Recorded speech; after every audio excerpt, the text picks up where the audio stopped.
Makeup ಎಲ್ಲ ತುಂಬ ಚೆನ್ನಾಗಿದೆ. ಕಮ್ಮಿ ಟೈಮಲ್ಲೇ ಚೆನ್ನಾಗಿ ನೀಟಾಗಿ ಎಲ್ಲ ರೆಡಿ ಮಾಡಿದ್ದೀರಾ.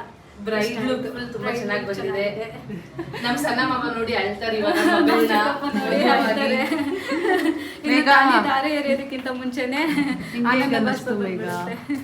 ಸೂಪರ್ ಕಾಣಿಸ್ತಾ ಇದ್ದಾಳೆ.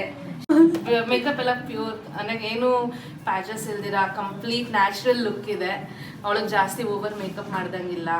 She is looking absolutely gorgeous. He is gonna cry. My mama is gonna cry. Anil is gonna cry. Goddess has come to his life. He is gonna cry.